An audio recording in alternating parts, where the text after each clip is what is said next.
Sempre. Não quer? Preparada? Não. Sempre preparada. Então bora Sempre lá, estamos preparadas. Barbarella. Estamos ao vivo pelo YouTube. Estamos ao vivo no Instagram também. E aí, só que no Instagram deixei lá uma imagenzinha para a galera poder saber que a gente já entrou ao vivo. Deixa eu só colocar aqui o link para o YouTube para o pessoal poder seguir para lá. E aí, como é que foi, Barbarella, essa semana de leitura? O que você achou? Foi bom. Bom demais. Esse capítulo, nossa, ele traz muitas revelações.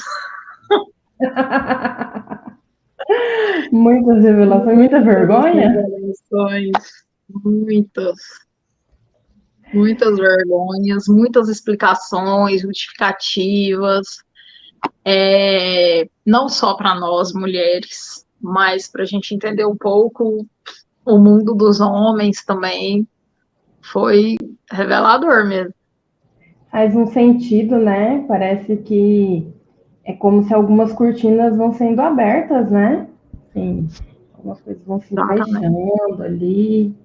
Bom, então hoje a gente já estamos no capítulo 3 e o livro tem 7 capítulos, então estamos quase chegando na metade. Você acredita? Levando em consideração, estamos aí, né? Você acredita? Você imaginava que você ia chegar aí, ó, quase na metade do livro? Oxe, Assim, não é claro que eu imaginava. boa na lagoa? Sem vontade de desistir? Às vezes eu tenho vontade de desistir de umas leituras aí que eu faço. Não tem, não? Não, eu tenho certeza que a gente vai chegar no final. Ah, não, certeza eu tenho também, mas tem uns livrinhos aí que me dá vontade de desistir que eu largo. Você larga livro no meio ou você segue lendo até o Eu, final? não, largar no meio nunca aconteceu, não, mas já aconteceu, tipo assim, de eu ficar meses num livro, entendeu? Ah, eu fico meses num livro, aí eu largo ele. Depois que eu vejo, eu falo assim, ai, sinceramente. Antes eu ficava, até ler. E aí um dia me ensinaram que, assim, eu não sou obrigada.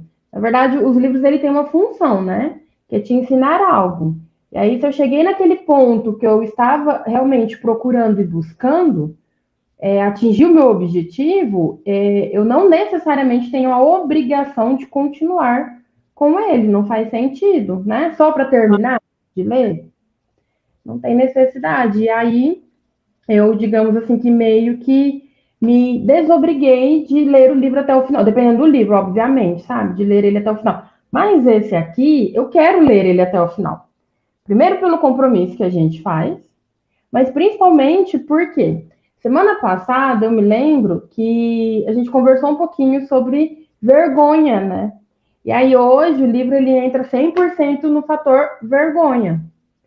Então ele meio que vai costurando as coisas. E tem até um pedaço aqui que ela menciona, né, que quando ela falar sobre um determinado assunto, ela vai voltar no aspecto da vergonha de novo. Então, assim, ele vai costurando as coisas. E eu tive alguns insights aqui que eu achei bem positivo. Você quer começar? Eu começo? Quem começa? Quem dá mais? Pode ficar à vontade.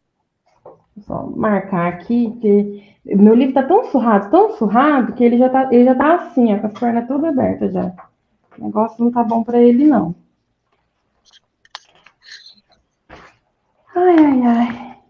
Bom, vamos lá. Então, quando você acha. Ah, tá. Pode continuar, então. Bom, ela começa falando sobre vulnerabilidade e vergonha, né? Ela já dá o pontapé inicial, e aí, só para poder compartilhar com o pessoal, eu gosto do exemplo que ela dá dos Gremlins. Você conhece os Gremlins, o Bárbara? Não, não é da minha época, não. Na sua época, né? Você é jovem. Ela Só dá exemplo choque. dos Gremlins, e curiosamente, esse filme dos Gremlins passou não tem muito tempo aí na TV a cabo. Não vou saber dizer qual canal, mas passou. Os Gremlins eram uns bichinhos feios pra danar, sabe? E aí são um terror, assim, é bem igual ela conta no livro. Eles são um terror. Se eu não me engano, acho que o que acabava com eles era a luz, alguma coisa assim. Mas quando eles Uhum. entravam em contato com a água, nossa, sai de baixo, que o trem era tenso, sabe? O negócio era feio. E aí eu gosto que ela traz os Gremlins como um exemplo. E aí ela sempre traz, assim, abaixo do título do capítulo, né, um trechinho, e esse é: a vergonha extrai o seu poder do fator de não ser explanada. Essa é a razão pela qual ela não deixa os perfeccionistas em paz. É tão fácil nos manter calados. Se, porém, desenvolvermos uma consciência da vergonha, a ponto de lhe dar nome e falar sobre ela, nós a colocaremos de joelhos. A vergonha detesta ser o centro das atenções. E se falarmos abertamente sobre o assunto, ela começará a murchar. Assim como a exposição à luz é mortal para os gremlins, a palavra e a conversa lançam luz sobre a vergonha e a destroem. Então, se a gente fosse resumir o livro, basicamente é dizer que para acabar com a vergonha basta falar. Será que é isso?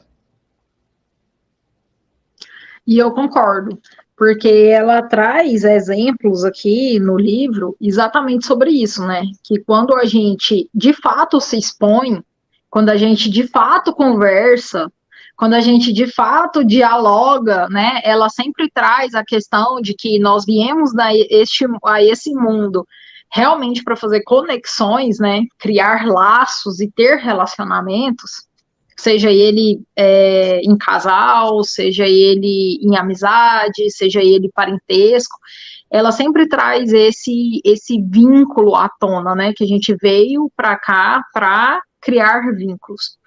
E aí ela fala do casamento dela, ela fala sobre as palestras dela, ela fala sobre os estudantes, né, as pessoas que ela pesquisou, que ela entrevistou.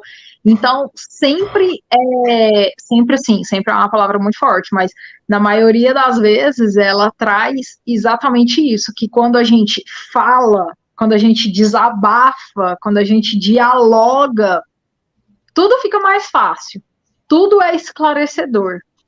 E ela fala até do casamento dela, que foi um dos pontos que eu me identifiquei também, sabe? Ela fala que antes ela brigava muito com o esposo dela, e era momentos assim que eles explodiam, que sentiam raiva, mas é porque eles não sabiam que de fato alguma situação aconteceu onde um ou outro sentiram vergonha. E aí, ao invés de falar sobre isso e buscar apoio, que é outra coisa que ela cita muito nesse capítulo também, para a gente ter pessoas ao nosso redor que realmente nos amam, que realmente nos entende, que realmente vai ter o poder de empatia, ela fala justamente isso, que ao invés da gente dialogar e buscar o apoio das pessoas que a gente ama, não, a gente faz com que a vergonha, a gente transmite outro sentimento. A gente vem com outra emoção para esconder a vergonha. Então Exatamente. ela já começa falando isso, né? Que a vergonha, para ela ficar de joelhos, que é como ela cita aqui, né? A gente de fato tem que conversar sobre isso, tem que se expor, mas se expor para aquelas pessoas que realmente a gente ama, que realmente vai entender a gente, que realmente não vai nos julgar, mas que vai virar para a gente falar assim, olha, eu já passei por isso e você não está sozinho. Que é a empatia, né? Que ela traz em diversos momentos, né? Até como uma arma para poder aprender. Ela fala sobre aprender. Ela não fala sobre acabar, destruir, deixar de. Não. Ela fala aprender, né? A lidar com a vergonha. A Pitia está entrando aqui, nos deu boa noite. Seja bem-vinda, Pitia. Bom, e aí ela começa assim, eu acho legal porque ela começa com um exemplo, né? E ela traz ali a história do que ele é fã do Harry Potter. Eu confesso que assim, muita gente é fã de Harry Potter, né? E aí lá vem a vulnerabilidade, né? Eu entendo bulhas de Harry Potter. É assim, para mim chega um momento que eu falo, o que está acontecendo? Eu falo, gente, para que esse monte de filme? A gente não podia ter resumido lá no filme número 4? Será que não dava? Nossa, cheio de bichinho aqui. Não dava para ter resumido a história, gente, ter acabado com o assunto lá no 4? Para que espichar as coisas? Chega um momento que eu já não sei mais o que está acontecendo. E a vulnerabilidade, por quê? E a vergonha de dizer por aí que chega numa parte de Harry Potter e não entende nada do que está acontecendo. É vergonhoso, porque vão falar assim, nossa, mas aí vem algumas coisas que ela comenta lá mais pra frente, né? Que é assim, a vergonha ela consiste no que vão pensar de mim. Qual é a ideia, qual é a concepção que as pessoas fazem a meu respeito. Né? Então ela traz muito essa questão. E aí, voltando ao exemplo que ela traz do Harry Potter, ela fala, né, que tem um cara lá que, após uma palestra dela, ele vai até ela e pergunta para ela se ela está conversando, e aí ele conta, né, a resistência dele de ir para a palestra dela, e daí ele pergunta, né, você é fã de Harry Potter? E ela fala, nossa, como assim, né? Uma pergunta mais aleatória e impossível. E ela fala, sou fã de Harry Potter. E aí ele conta para ela que ele coloca ela como o Snape, né? Ou seja, ela é, para ele, naquele momento, a vilã da história. Para quê? Porque se ele coloca ela como a vilã da história, a possibilidade dele se sentir mais confortável é muito maior.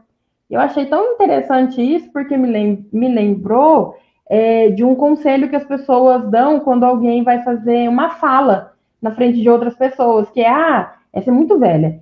Imagina todo mundo nu na plateia. Pete, isso já aconteceu com você? Já te deram esse conselho? Que eu sei que a Pete, e acho que você também, né, Bárbara, já fizeram um curso de oratória, né? E aí já disseram isso para vocês, né? Imagina o pessoal que está ali na plateia, todo mundo nu. É verdade? Procede essa dica ou não?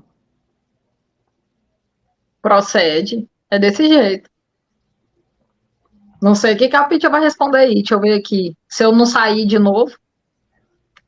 E assim, eu imagino que colocar a galera nua ali na sua imaginação é exatamente para você poder lidar com essa vulnerabilidade, né? Para você poder entender um pouco ali. É assim, se o fulano está constrangido, o fulano tem mais motivo para estar constrangido do que eu. Afinal, na minha imaginação, a galera que está ali está toda nua. Então, o motivo, eles é quem tem para estarem nus. Não, Pitty, porque nunca fez curso de oratória, não. Fez de palestrante, Pitty? E a galera não tá nua, né? E a galera, estando nua na sua imaginação, eles têm mais motivo para estarem constrangidos do que você. Logo, a sua vergonha passa, né? E aí ela fala assim, e aí ela conversa com ele, né? E aí ela traz algumas coisas que eu acho bem interessantes. Ela fala que todo mundo tem um lado sombrio, né? Todo mundo tem um lado. E aí, parafraseando mesmo Harry Potter, né? Ela fala que todo mundo tem um lado iluminado e um lado sombrio, né? Somente quando temos coragem suficiente para explorar a escuridão é que descobrimos o poder infinito da nossa própria luz. Ou seja, ela coloca a vergonha como a escuridão, porque a vergonha é aquela coisa que a gente não quer conversar sobre, né? Ninguém quer falar sobre o assunto. A gente não quer falar sobre vergonha, então ela é a escuridão. E a luz é você falar a respeito, é você entrar em contato com aquilo que te incomoda, né? É. E assim, levando esse gancho aí, que todo mundo tem realmente um lado sombrio e um lado de luz, né, dentro da gente. Todo mundo tem o bem e o mal. E ela fala isso, que todo mundo também sente vergonha. O problema é que a gente não quer falar sobre isso. E ela fala aqui também que é justamente isso que a vergonha quer. Ela sequestra e controla a nossa vida. Porque é onde você falou aí que é o medo do que as pessoas vão pensar de mim, né? Então, tipo assim, a gente pega a nossa autoestima e transfere isso para o que as pessoas pensam. Então, assim, ela até comenta eu não vou saber qual página, mas está mais para frente. Ela até comenta também que uma vez ela escreveu, né, um livro, sei lá, alguma coisa assim, e ela passa para uma pessoa ler. E aí, quando acontece isso, você coloca tudo, a sua autoestima e ao mesmo tempo, o que a pessoa pensa de você, você coloca na mão daquela pessoa. É aquilo que vai definir se você é bom ou se você é ruim. Muitas vezes a gente deixa um projeto que é uma ideia super bacana, super legal, a gente deixa de lado porque a gente fez algo de acordo com aquele projeto que uma pessoa veio e falou: ah, não, meu filho, não tá legal, não. E aí você faz o quê? E aí você desiste de todo o projeto. Por quê? Porque a partir dali você transferiu tudo para o que aquela pessoa pensou de você. E, na verdade, talvez pode ser só um ajuste. Pode ser uma coisa a mais que você faça no mesmo projeto e que aquilo dê certo. E muitas das vezes a gente deixa isso de lado. Porque todo mundo tem vergonha, mas a gente não fala isso, a gente não fala sobre isso. E a gente, para piorar a situação, a gente ainda transfere a nossa autoestima para o que as pessoas pensam. Exatamente. Eu falo que é a gente depositar, acho que eu comentei isso essa semana, não lembro se com a Pitch ou com quem foi, mas eu falo que é a gente depositar a nossa felicidade. Acho que consigo usar essa palavra por agora. É depositar a nossa felicidade nas mãos das outras pessoas. É como se o outro, eu dou mesmo, eu entrego na mão da outra pessoa o poder de me fazer feliz, né? Ou o poder de me avaliar, de dizer se eu sou bom ou não. E aí eu ignoro todos os outros aspectos, eu ignoro toda a minha história. Por quê? Pegando esse mesmo exemplo, né, de um trabalho. Então você vai lá, você se dedica. Aqui no comecinho, né, nessa parte principal, ela fala que a vergonha ela é um problema, ela extrai o seu poder dos perfeccionistas, basicamente. Ela não deixa os perfeccionistas em paz. Por quê? Porque você vai lá, você desenha um projeto e se empenha e não tá bom, vou tentar, vou ajustar. E aí é a vergonha que faz com que você fique ali amassando barro com o seu projeto. E aí, quando enfim você respira fundo, né, pega o resto de coragem que você acha que tem e leva esse projeto para o mundo, leva para alguém. E aí, se uma pessoa diz para você, olha, não tá legal, aquilo não mexe com você com relação ao seu projeto. Aquilo mexe com você de forma pessoal. É como se naquele momento a pessoa não estivesse dizendo, olha, esse projeto não está bom ainda. E aí o que você ouve você é uma porcaria. Tudo que você faz é ruim, é péssimo, você é horrorosa, né? E aí é o que ela traz, que são os gremlins que ficam ali na nossa cabeça, né? Então, eu me lembro, na verdade, para mim parece um desenho. É tipo assim, eu estou dizendo uma coisa e aí outra pessoa tá entendendo outra, igual nos desenhos, que o humano decide conversar com o cachorro, né? E aí um não tá entendendo o que o outro tá falando, ou tá assim, blá, blá, blá, blá, blá, blá, blá, blá, blá. Quer dizer, eu sei o que eu disse, eu não sei o que o outro escutou.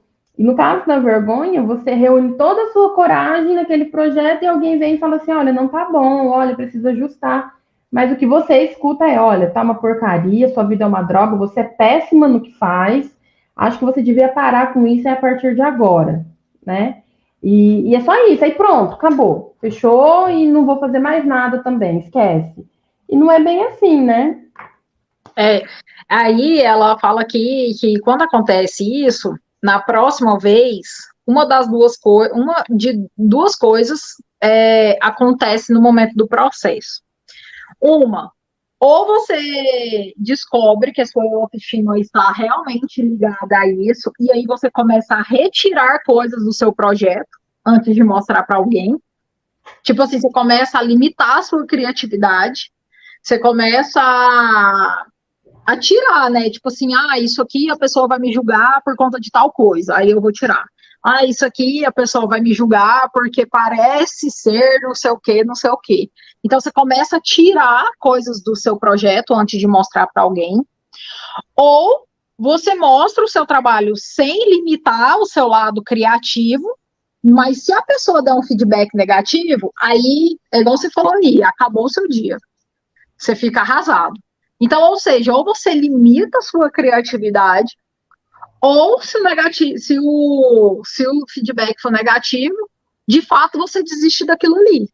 Aí você acha mesmo, os gremlins falando ali na nossa cabeça, tipo, na verdade você não é o bom o suficiente, você não vai dar conta disso, desiste disso, tenta outra coisa, enfim. E aí é onde ela fala também, né, que a gente transfere a nossa autoestima para o outro. E que quando a gente sente esse tipo de vergonha, assim, é onde nos mantém atrofiados, tímidos e com medo. É onde a gente, de fato, não fala mais sobre isso. A gente se recolhe, a gente se esconde, a gente não mostra mais projetos nossos e por aí vai, né?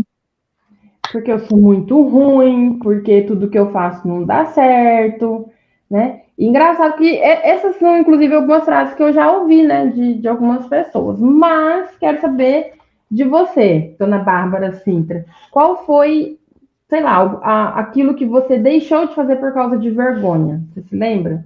Alguma coisa que você não tenha feito e falou assim, mas que foi a vergonha que te impediu? Não a procrastinação, porque também existem outros fatores, né? Às vezes é a procrastinação. Mas se a gente pensar um pouco, focado aqui no que a gente está lendo, eu encaro que às vezes a procrastinação também tem um fundinho aí de vergonha, né? Porque a procrastinação é basicamente. Pete, a gente vai conversando aqui então e trazendo umas vergonhas nossas e alheias para você poder lembrar de alguma vergonha sua. Mas, pensando até então sobre a questão da procrastinação, às vezes a gente fala assim, eu não fiz por procrastinação, mas a procrastinação tem um quê de vergonha, né? A procrastinação, ela é assim, eu deixo para fazer depois, porque eu não quero encarar o desconforto da vergonha, de ser exposto, né? Então, tá muito ligado ali. Você consegue lembrar de alguma coisa que tenha deixado de fazer por causa disso? Nossa, Ana, eu tô igual a Pitty aí, eu não lembro exatamente, assim, de algo que eu deixei de fazer, não, sabe? Mas eu sempre fui uma pessoa muito. Como é que eu falo? Não no 12, mas uma pessoa, assim, muito pra frente, sabe? Muito despachada, assim. Tipo, eu sempre gostei de usar cor, eu sempre gostei de neon, eu sempre falei alto. E às vezes as pessoas até falam, né, que eu sou arrogante, que eu sou grossa, que eu não tenho filtro, mas é porque eu falo, entendeu? Então, assim, eu acho que igual hoje no meu Instagram, né? Hoje as minhas redes sociais, não, é nítido, né? Eu passo vergonha assim de propósito. Tipo assim, não, eu tô passando pouca vergonha. Eu tô passando pouca vergonha, deixa eu passar mais um pouco. Aí eu vou lá e posto mais um vídeo que é para acabar mesmo com os piques de Goiás. Então, assim, eu acho que eu entro muito na outra questão que a autora traz, sabe? Ela fala assim que quando a gente de fato deixa a vergonha de lado, a gente cria coragem, sabe? Então, assim, bom, por exemplo, você falou de procrastinação. Eu não vou negar, eu realmente sou uma pessoa muito procrastinadora, eu deixo muita coisa para depois.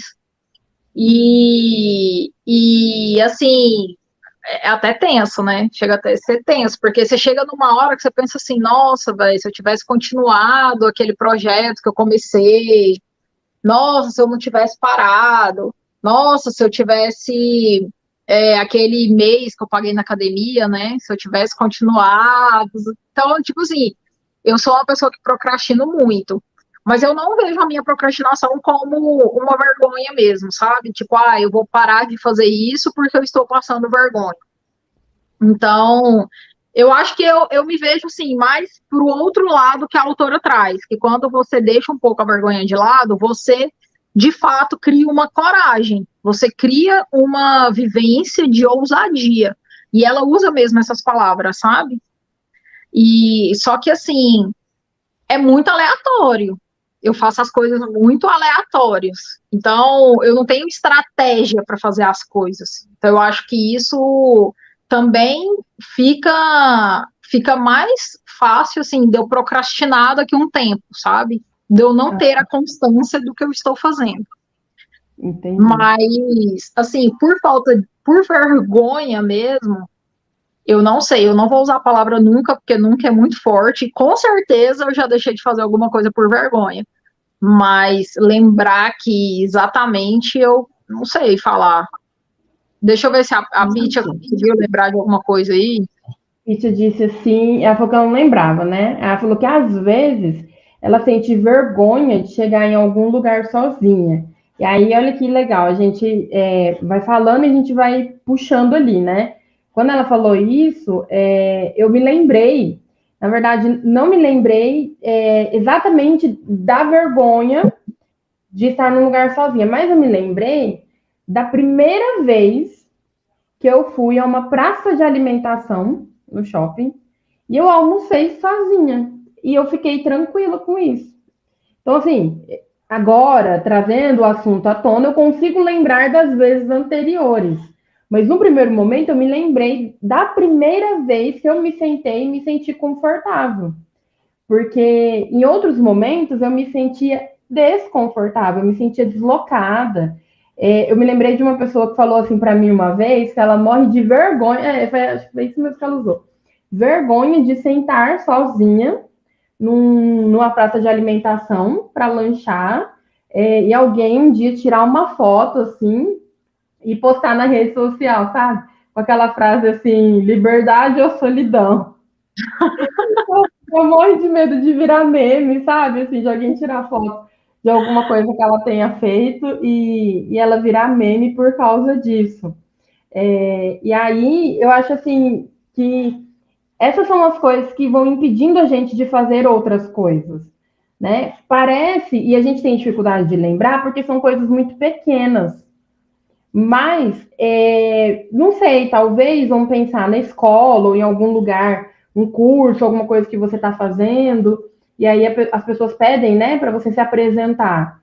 Tem aquele que quer ser o primeiro, que é para, deixa eu fazer logo de uma vez e me livrar, por causa da vergonha, então ele quer se livrar de uma vez, ou aquele que, não, pode ir, não, vai na minha frente, não, vai na minha frente, sabe?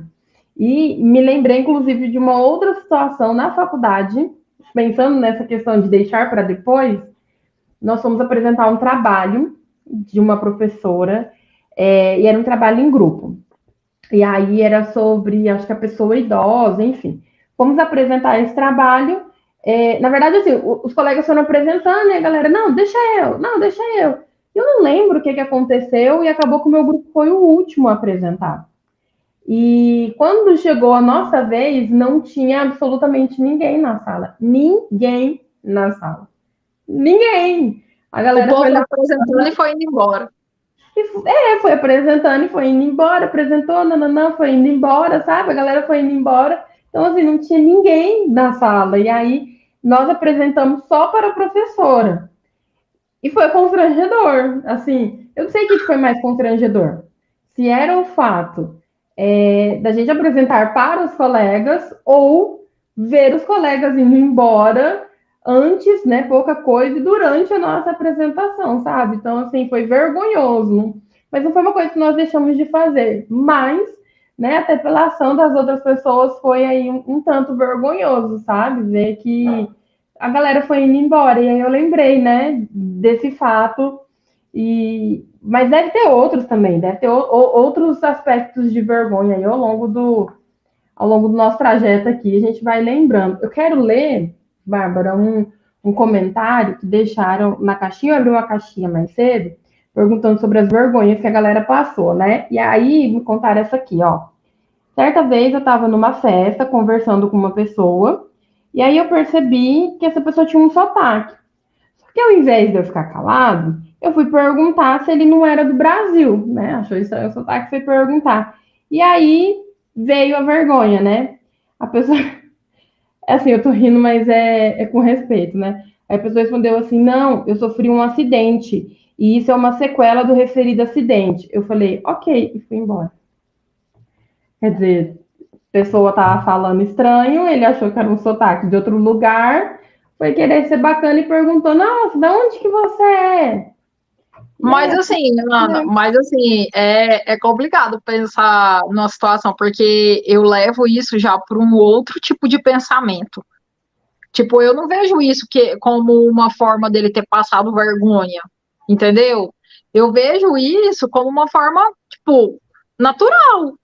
Ele não Uhum. sabia que a pessoa tinha sofrido um acidente, beleza? E não tem como, ninguém vai chegar numa pessoa que tá falando meio estranho, vai chegar na pessoa e falar: E não "Oh, vai você fala perguntar. assim porque você tá faltando dente? Você fala assim porque você tem sequela?" Não é? Entendeu? Então, tipo assim, eu acho que não é questão.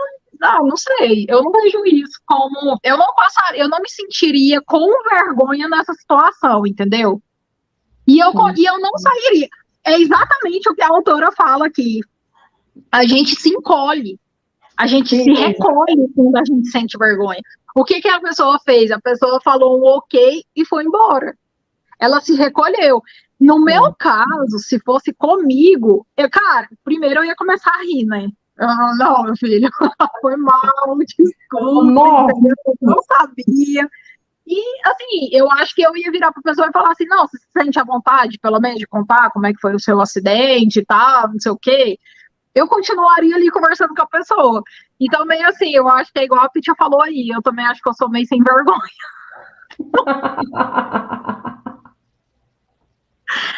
Eu acho assim, eu tô mais do lado assim de ser cara de pau mesmo, sabe? Tipo, de engolir aquela situação ali na hora e tentar sair, do que de fato eu sair da situação, entendeu? Eu me recolher. aham. E olha que louco, né? O que é vergonha para uns não é vergonha para outros. Porque quando eu li esse trecho, eu fiquei pensando exatamente isso, né? Eu pensei em duas coisas. Primeiro, se você é uma pessoa que você tem dificuldade de fazer amizade, e aí você decide se arriscar, né? Ou alguma coisa assim. E aí, quando uma coisa desse tipo acontece, você se fecha, né? Porque a estratégia naquele momento foi, nossa, eu dei uma bola fora. E aí eu fico imaginando, quando eu li essa história, eu fiquei imaginando assim, o que os gremlins dessa pessoa disseram para ela, sabe? Talvez coisa tipo, nossa, mas você é bobo, né? Nossa, mas você não presta atenção. Ah, mas você não tá vendo que não é bem assim? Nossa, mas estava na cara que, sei lá, que a pessoa não é de fora, que é um problema cognitivo, mas você é muito burro, né? E assim, disso para pior. Então, sei lá, digamos que você é uma pessoa que você está tentando socializar, que você está tentando sair da sua bolha, da sua zona de conforto. Aí acontece alguma coisa nesse sentido, impacta, né? Vai Aí já encontrar a sua vergonha, não tem jeito. E aí o seu Gremlin vai fazer exatamente isso, vai começar a falar assim, não, você tá de sacanagem, né? Nossa, mas você não viu, você não prestou atenção?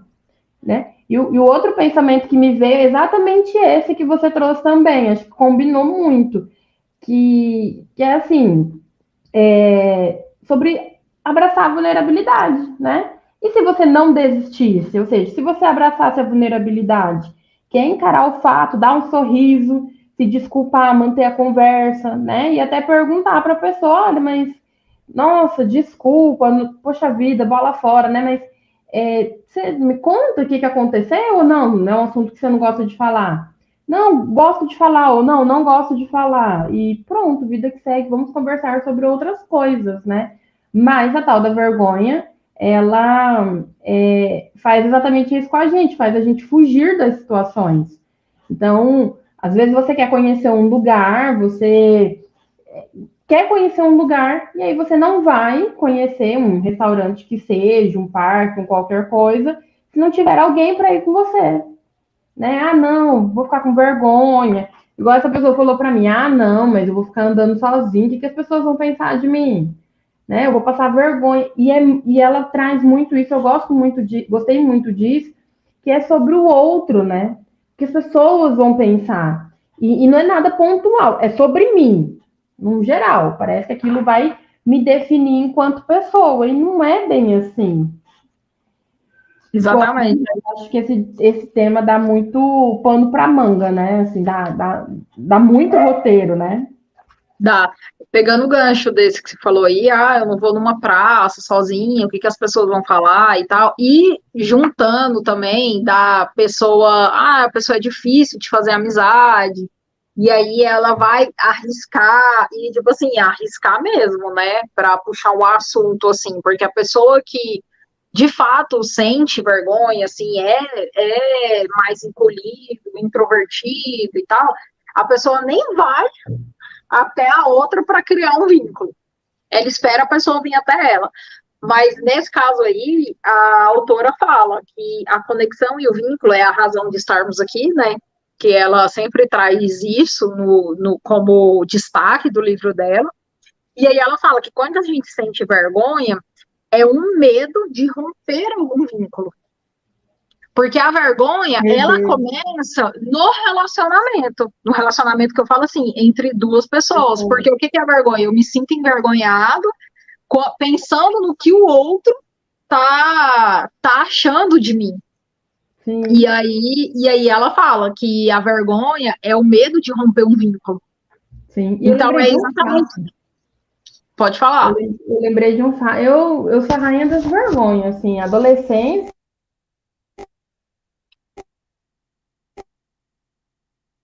Minha semana passada, eu me lembro que um dia, eu falo assim, eu não sei nem se ela lembra da história, mas eu falo assim que era meio começo da nossa amizade. E aí era uma fase da nossa adolescência em que a gente dava risada do vento, sabe? Passou um passarinho, ele tava torto, minha filha, já era. A gente dava risada, e se alguém perguntasse depois o que vocês estão rindo, a gente olhava e falava assim, não sei, cara, e dava risada do nada. E aí um dia eu estava na casa dessa minha amiga, e quando eu era adolescente, para as pessoas entenderem, quando eu era adolescente, as pessoas tinham telefone fixo na casa delas. Hoje em dia é raro alguém tiver telefone fixo, mas tinha telefone fixo na minha casa, na casa dela. E aí eu me lembro que, sei lá, eu estava sentada, a pessoa não tinha nada para fazer, peguei um caderninho que tinha, uma mesinha assim do lado, e tô passando as folhas do caderninho. Primeiro que já era falta de respeito, né? Eu pegar o trem na casa das pessoas, mas tô ali folheando o caderninho e comecei a dar risada, né? Mas agora, como uma pessoa adulta e longe da situação, eu entendo que eu estava dando risada, porque eu estava dando risada, porque a gente achava que tinha encontrado o mim da égua, sabe? A gente ria de tudo.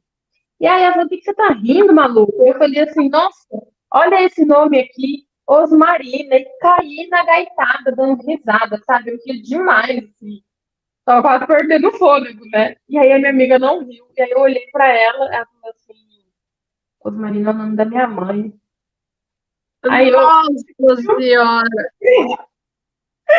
eu senti o brilho saindo dos meus olhos, a alma saindo do meu corpo, ah, então, mas eu achei que o nome da sua mãe era Marina.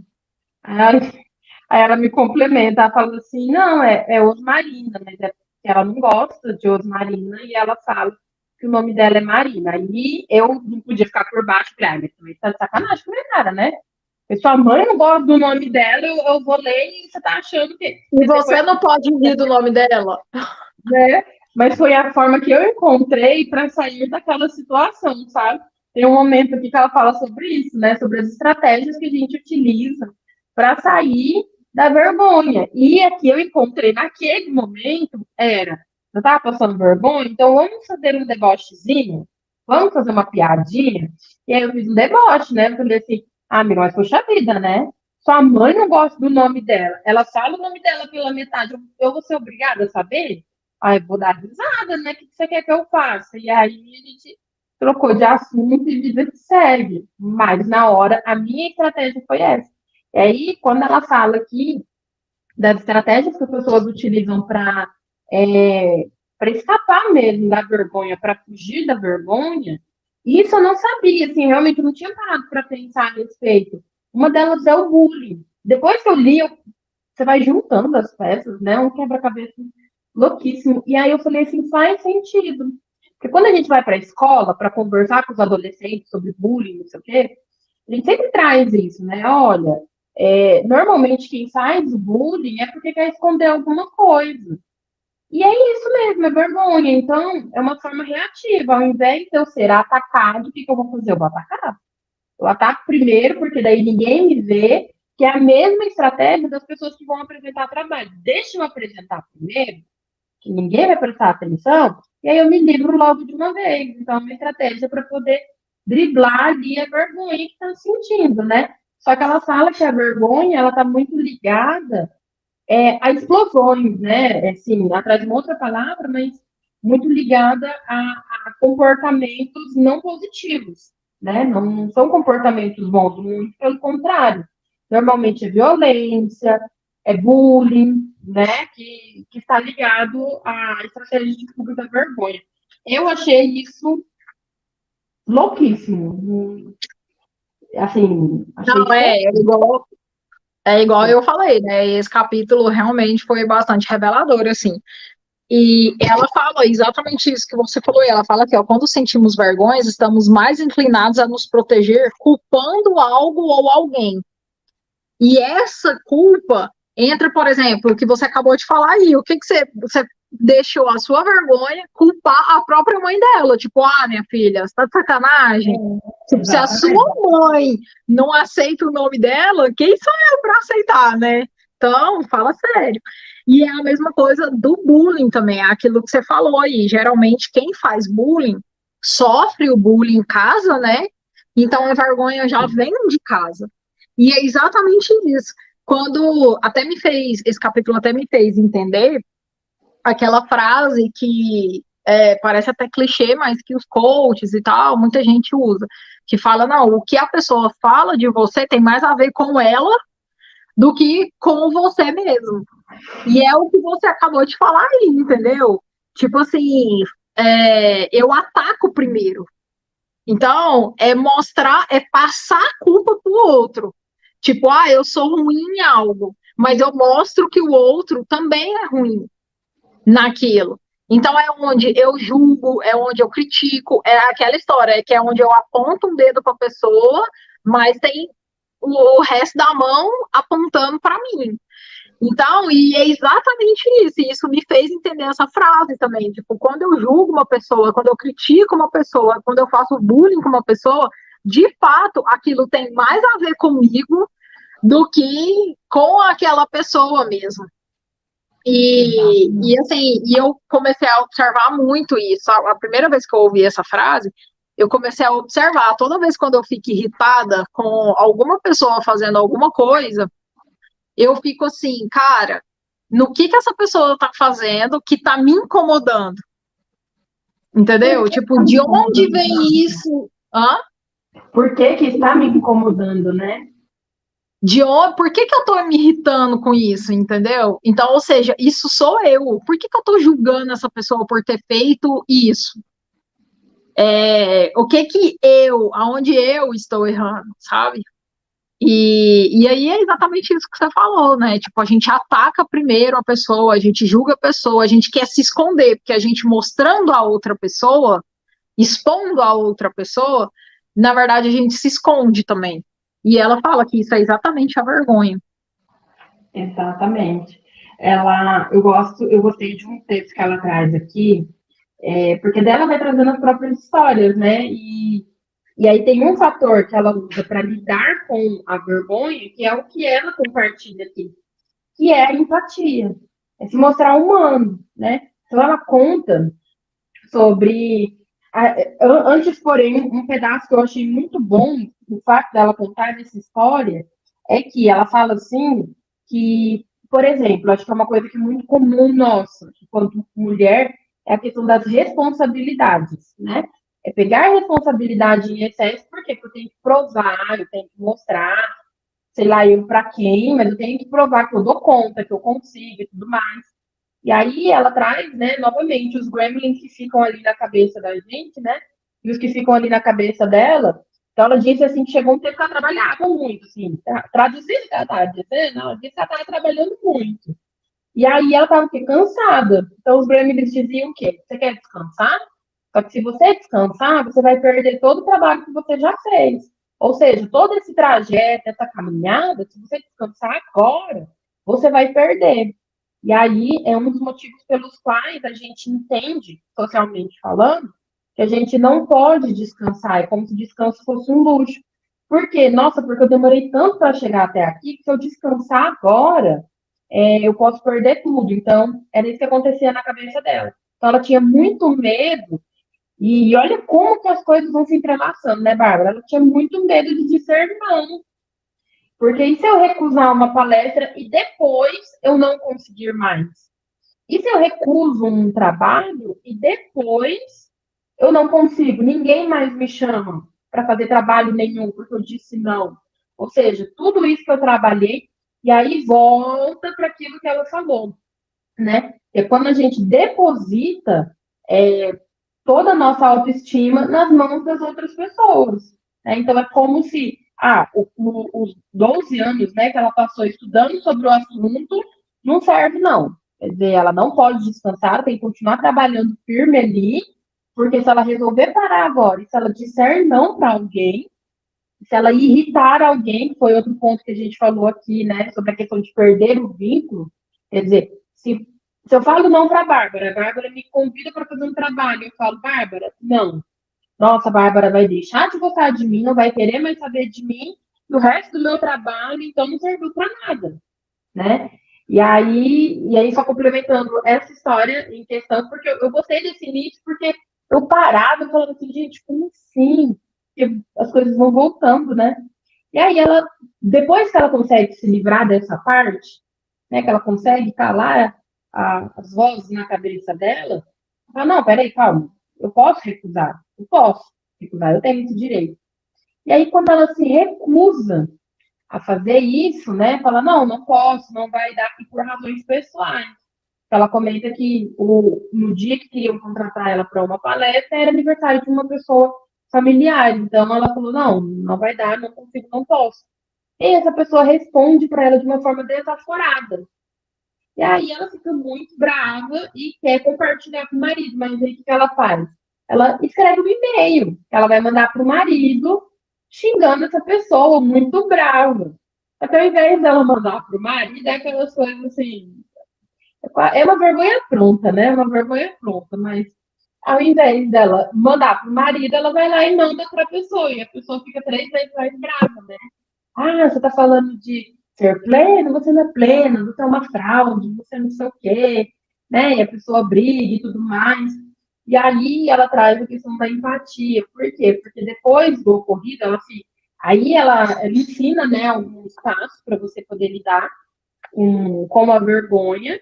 E nesses passos são reconhecer, e reconhecer a vergonha é reconhecer a vergonha de forma física. Quando você está com vergonha, o que acontece com você? O que você sente? Né? Ah, meu rosto fica vermelho, eu começo a gaguejar, ou seja, fisicamente. Como que é a vergonha na sua vida? Né? Ou quais são os gatilhos? O próximo passo é praticar a consciência crítica, que basicamente é você brigar com o seu pensamento e responder. Né?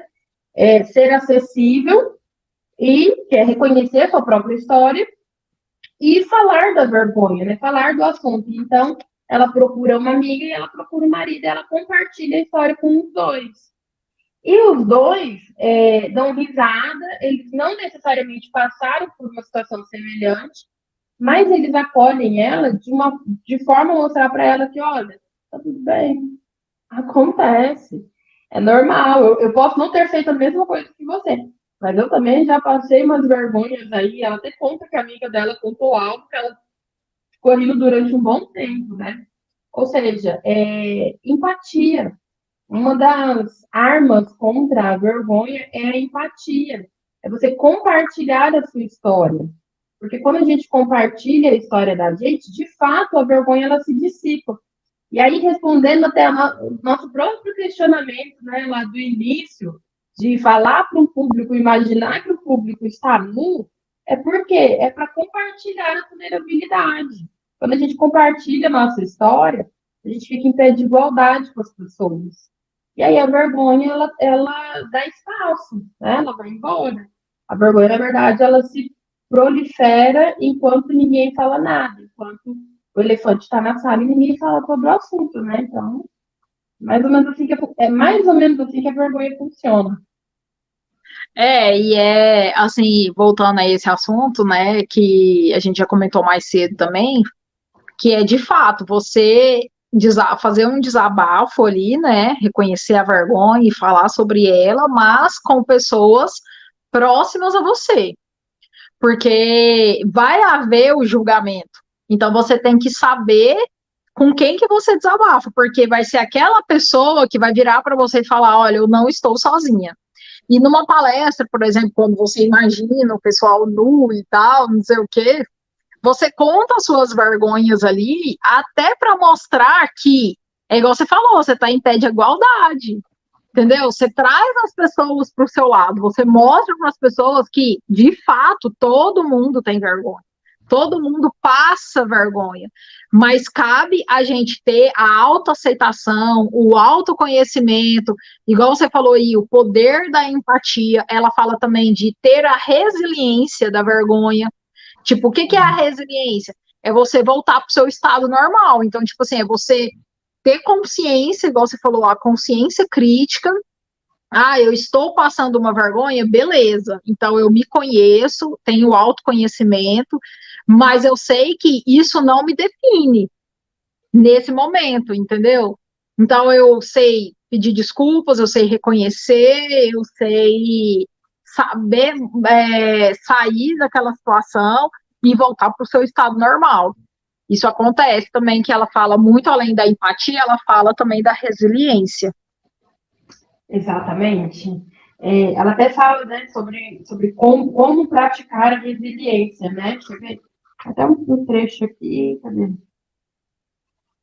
Ah, eu perdi. Deixa eu marcar aqui em algum lugar, mas ela fala muito, ela ensina, na verdade, né, essa questão da resiliência, né? E ela não fala sobre acabar com a vergonha, é sobre aprender com. No começo, Bárbara, você falou que esse capítulo te ensinou muito, sobretudo com relação ao casamento, né? As relações homem e mulher. E aí ela conta um pouco sobre a questão da vergonha nos homens, né? Como é que ela funciona. E aí eu queria saber de você, o que que você aprendeu, que você aprendeu com relação a essa diferença da vergonha de homens e mulheres? Cara, foi assim, como tirar um negócio dos olhos, né? É como você abrir os olhos.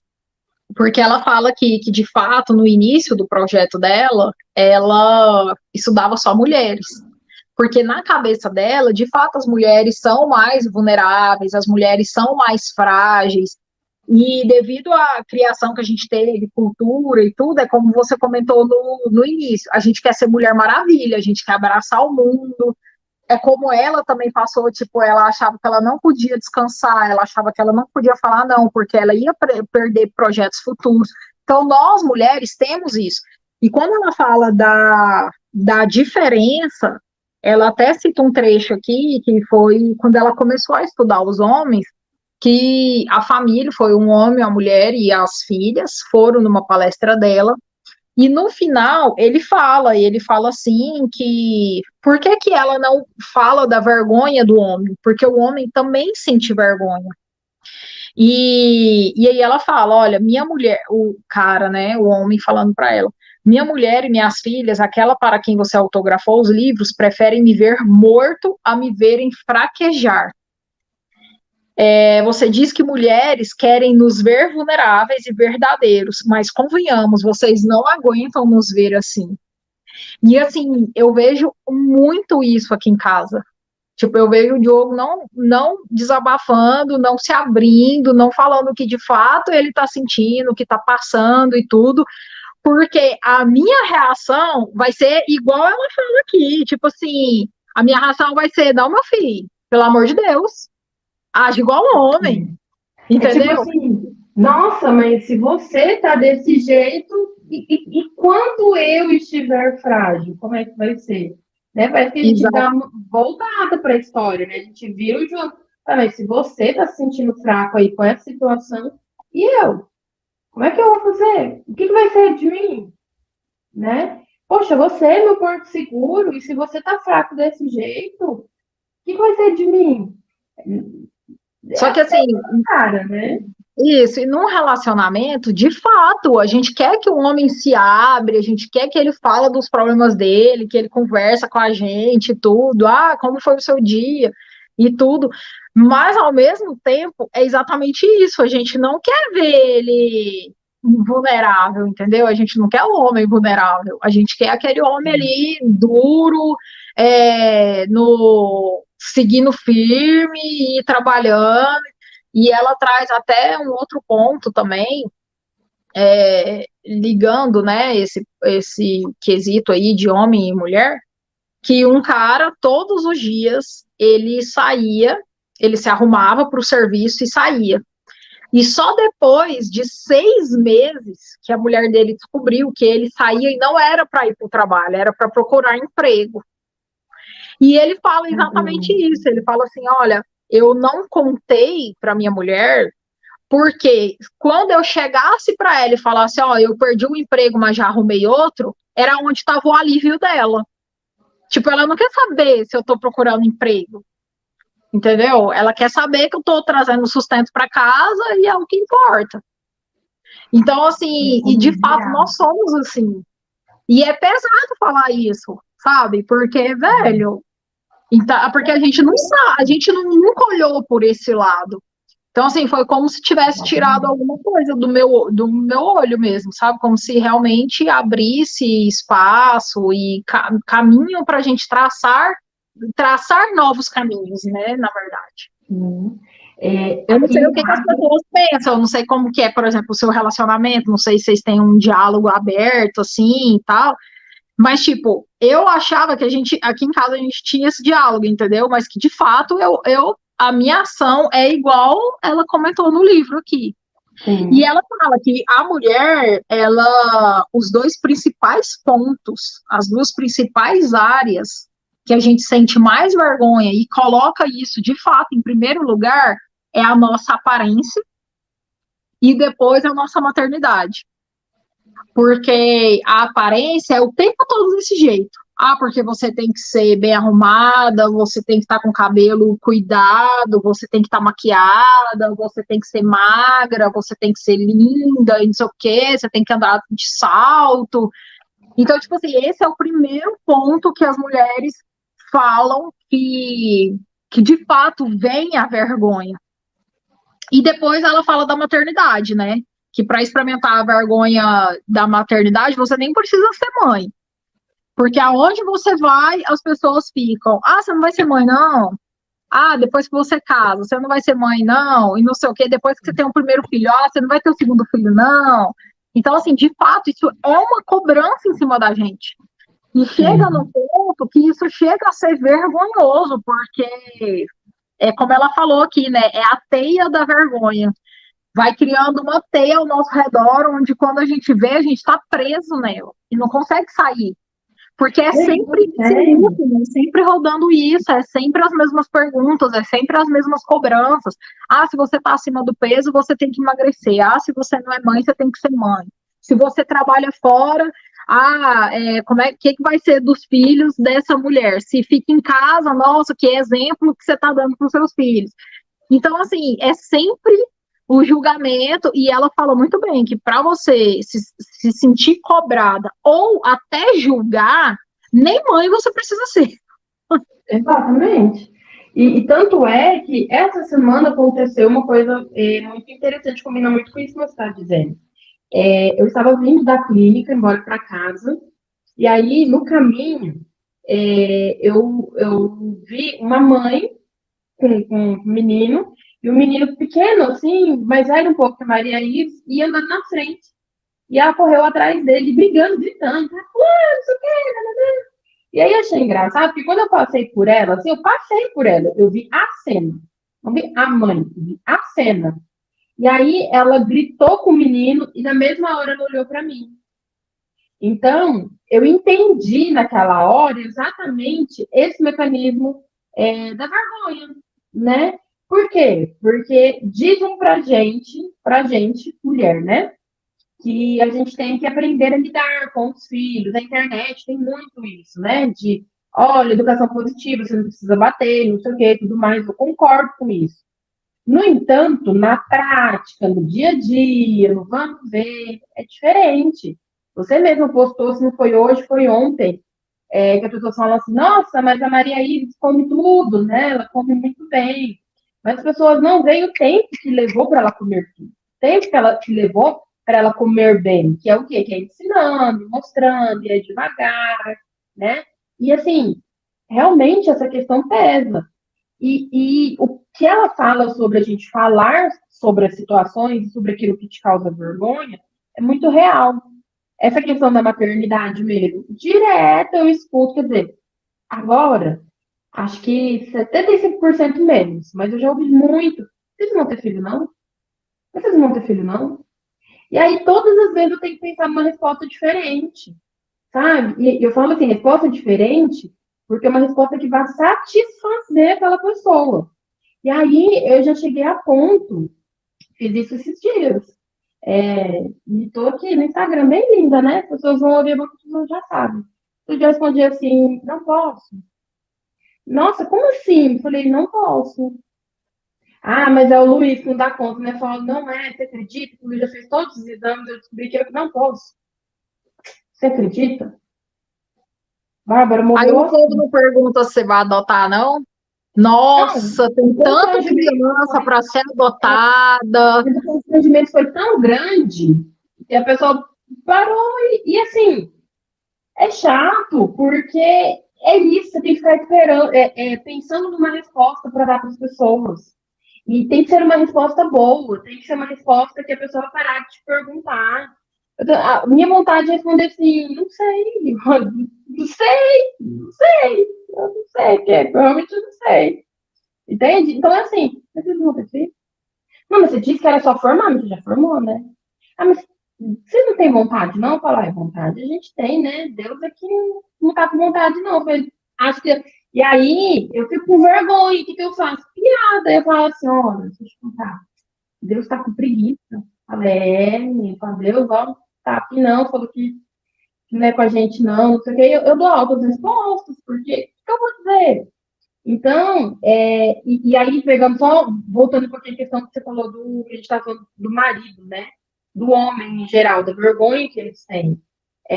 O Luiz, depois de um tempo, quando ele começou a fazer terapia, eu brincava com isso, brinco na rede social, já falei isso algumas vezes, e falei para ele, né? Falei, nossa, eu vou cancelar essa sua terapia, porque, pelo amor de Deus, depois você começou a terapia, você quer conversar, você chega em casa, você quer conversar, de fato, Bárbara, tem vezes que eu falo assim, ah, não, porque não sei o que, não sei o que lá, eu falo assim, peraí, faz assim, me dá meia hora, ou deixa eu terminar de fazer tal coisa. Às vezes eu tô com o celular na mão, fazendo alguma coisa, eu falo assim, aham, tá, não. Eu falo assim, espera aí, deixa eu terminar o que eu tô fazendo, aí eu converso com você. Ele quer conversar, porque ele tem necessidade de conversar, e porque a gente já entendeu isso, ele pode conversar. E quando eu quero conversar, eu exponho, eu falo, eu quero conversar. Ah, mas você tá falando, não, mas eu preciso falar, amigo, eu preciso conversar. Então, é uma via de mão dupla, né? Tem que ser uma via de mão dupla. Então, faz a gente pensar que se eu tenho necessidade de conversar, ele também tem necessidade de conversar. E a conversa sem julgamento. Esse que é o ponto. E é onde a gente erra. Eu falo por mim, é onde eu peco demais. Porque quando eu percebo, eu já estou criticando ali, e aí eu falo assim, Paulo, não pediu sua opinião, Rafael. Você está te contando. Você está te falando o fato que está acontecendo. Ele não está pedindo sua opinião, Ana Paula. Então, é comunicação. E aí é vivendo e aprendendo. Não tem jeito, né? Então, para mim também, esse trecho aqui, assim, de entender que homens também sentem vergonha. É vergonhoso dizer que é novo para mim. É novo, porque a gente recebeu a criação de que homens não sentem vergonha. Não. Eu quero ter a autoestima do homem hétero top, né? E às vezes a gente esquece que até a autoestima, na verdade, é vergonha. É um mecanismo de defesa, às vezes, da pessoa. É a forma que ela encontrou para lidar com aquela situação ali, né? Então, acho que Não, já e é. são muitas coisas que acontecem. Tipo, Por exemplo, o Diogo, ele sente muita dor de cabeça, né? Aí tem dia que ele vira pra mim e fala assim, nossa, hoje minha cabeça tá doendo. Aí eu viro pra ele e falo assim, pra variar, né, meu filho? Aí ele já fala assim, tá vendo? É por isso que eu não te conto. É por isso que quando minha cabeça tá doendo, eu não falo. Então, assim, são coisas que, de fato, os homens vão dando sinais também pra gente, só que internamente a gente tem exatamente essa cultura aí que você falou. Então, tipo, a gente não se liga, a chave não vira, sabe? E Exatamente. Existe um igual. capítulo ele reclamando da dor de estômago, e aí eu fiz igual mãe fala, sabe? Assim, ai, amor, não sei o que, com dor de estômago. Eu também sim, eu acho que uma só acontecia. Aí eu tô meio assim, tipo, você tá doida? Qual que é a relação, né? Não, mas não, eu queria pegar no pé dele, tudo bem? Pelo amor de Deus? Que não sei o quê. E aí ele só não me deu a mesma frase que o Diogo te deu, mas às vezes ele tava por isso que eu te conto. É porque eu não te falo, né? Vai encher meu saco. É exatamente isso mesmo. Eles cortam a gente na hora. Depois a gente reclama, né? Ah, mas não conta, mas não conversa comigo. Fulano não conversa comigo. É claro que fulano não conversa com você, querida. Você não permite, né? Então, como é que ele vai falar? Exatamente. Até a autora fala também que enquanto as mulheres, o ponto principal é a aparência, né, onde a gente se sente mais cobrada, mais julgada e com mais vergonha, ela fala que o homem, ele não pode ser fraco. Então, é exatamente isso. Tipo, como que um homem vai virar você e falar assim, nossa, velho, eu tô passando mal, hoje eu tenho que ficar deitado na cama. Entendeu? Ele também não se aceita, assim, e sabe que nós, mulheres, também não vai aceitar isso. Porque a gente é criado exatamente nessa cultura, tipo, que o homem tem que trabalhar, o homem tem que ser forte, o homem tem que ser o provedor, o homem é isso, é aquilo. E aí ela até fala do sexo também, né? Enquanto nós mulheres estamos lá, é muito difícil, né, ter uma relação e a gente pensar no tamanho da nossa barriga, pensar nas gordurinhas das costas, pensar não sei o quê. Aí ela fala que uma vez ela estava, né, entrevistando um grupo de jovens universitários e isso deu até briga lá na hora, porque enquanto as mulheres reclamam disso, os homens começaram a falar, vocês que são loucas. Tipo assim, nós homens não estamos nem aí pra isso, entendeu? E isso também foi um tapa na minha cara, porque, de fato, de uma certa forma, eu sou cobrado pelo meu corpo. Então, ao mesmo tempo, eu me cobro mais ainda em relação a isso. Por isso que eu falo que esse capítulo, tipo assim, foi tudo a ver comigo, assim. E não só comigo, né? Eu acho que com a metade da população, porque ela estudou, sei lá, 12 anos, né, para poder escrever esse livro. Então, aí ela fala que o homem, ele não está preocupado com isso. Ali na hora, ele está preocupado, nossa, será que ela me ama? Nossa, será que ela queria estar fazendo isso comigo mesmo? Nossa, será que eu estou sendo o bom o suficiente? E tal. Então, assim, são coisas diferentes. Ela traz as teias, né, da vergonha para homens e mulheres diferentes. E isso também foi um tapa na minha cara, porque eu fico assim, ai, não, porque eu tô gordo, eu tô isso, eu tô aquilo. E o Diogo sempre fala, não tô nem aí para isso e tal, só que é outra coisa que a gente não liga, porque é aquilo que a gente sente, que a gente foi cobrado, que é essa cultura. E foi outro aprendizado que eu tive também com esse capítulo. Cara, esse capítulo foi muito bom. Mesmo assim, altos aprendizados. Eu acho que eu ficaria aqui mais meia hora fácil, mas os compromissos me chamam, então não dá. Mas assim, eu vejo que a gente resumiu bem esse capítulo, sabe? Realmente é de fato isso, assim. É a vulnerabilidade, é trazer a vergonha à tona, é entender que mulheres têm vergonha, mulheres se sentem vulneráveis, mulheres se sentem frágeis, mas os homens também se sentem assim, então a gente tem que abrir a cabeça, a gente tem que abrir outros caminhos para diálogos, para conversas, aceitar que o homem também pode ser vulnerável. A gente resumiu bem, eu acho que é isso, assim, sabe? Exatamente. Eu gostei bastante. o nosso próximo encontro, próxima semana, a gente vai para o capítulo 4, e aí a gente vai chegando mesmo na segunda parte, né? Porque 7, então, como é que é, engenheira? 7. Se são 7 capítulos, 4 tá no meio ou depois do meio? Tá depois do meio. Aí eu vou usar a desculpa porque eu sou de humanas, engenheira. Eu sou de humanas. E o próximo capítulo a gente vai falar sobre o arsenal contra a vulnerabilidade, né? Ou seja, como lidar com a vulnerabilidade. Quero ver o que ela traz. Eu venho gostando muito desse livro aqui, por mais que ela tenha estudado uma população diferente da nossa, né? Onde estamos inseridas, as coisas elas são as mesmas em outras partes do mundo. E acredito que seja até por essa razão que o livro fez tanto sucesso, porque trazem questões que, independente da sua etnia, claro, cada parte do mundo aí tem as suas particularidades, né? Mas, independente da sua etnia, existem coisas que são nossas, enquanto seres humanos. Então, eu confesso que, assim, eu venho aprendendo muito, e o fato da gente abrir esse clube para mulheres, né? Para a gente poder conversar um pouco sobre as nossas vulnerabilidades, sobre as nossas dificuldades, permite também que a gente possa estudar, aprender e entender um pouco sobre o outro. E nesse caso aqui, o outro que mora junto com a gente, né? O homem, o parceiro, enfim, a outra pessoa ou as outras pessoas. A gente coloca aqui o homem e o parceiro, mas às vezes mãe também, as outras pessoas que vivem. Porque se eu me sinto assim, talvez a minha mãe também se sinta assim, a minha irmã, o meu marido, né, os meus pacientes, enfim, as outras pessoas que convivem comigo ali, que passam ali por mim no dia a dia. Então, se eu me sinto assim, é até uma forma da gente entender um pouco que não sou só eu que me sinto dessa forma, que as outras pessoas também se sentem assim, né? Então, é meio que todo mundo se sente assim, no fim das contas, todo mundo tem seus problemas, e hoje a gente percebeu que todo mundo sente vergonha.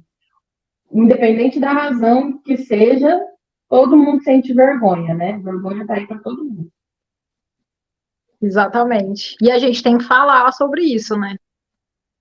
Algumas pessoas, quando sentem vergonha, elas se aproximam, outras se afastam. Mas a gente tem que saber lidar, a gente tem que ter a resiliência, igual ela falou, a gente tem que ter a empatia, como a autora cita muito bem. E é isso. Exatamente. Outras se defendem, né? E é isso, Barbarella. Eu gostei muito desse encontro de hoje. Agora o dever me chama, né? Vamos trabalhar um pouco. E gostei bastante desse nosso encontro. Então, próxima terça-feira, às 21 horas, aqui no YouTube, a gente vai conversar sobre a vulnerabilidade, um arsenal aí contra a vulnerabilidade. Quero ver o que vem agora. Porque cada hora que passa, eu vou ficando com medo do que vem. Eu falo, gente, tem mais? Como assim? Mas é isso, estou muito animada, estou gostando muito. E fica aí o convite, o pessoal que está no Instagram, fica aí o convite, o pessoal que veio no YouTube, deu uma passadinha, foi embora e ficou junto com a gente. A sorte é que fica gravado. Então, se o pessoal quiser assistir depois, e depois mandar aí também para a gente as suas histórias de vergonha, a gente comenta também na próxima semana. E tá tudo certo, né? Se vocês quiserem expor a vergonha de vocês também, então fica tranquilo. Se não quiser, tá tudo certo também. E é Isso isso. aí. Vamos fechando então. Até semana que vem, Barbarella. Com certeza. Estarei aqui firme e forte. Manda um oi para Maria Isa, ela já dormiu? Hoje ela dormiu mais cedo. Então manda um bom dia para ela amanhã, então. Pode deixar. Tchau, tchau. Tchau.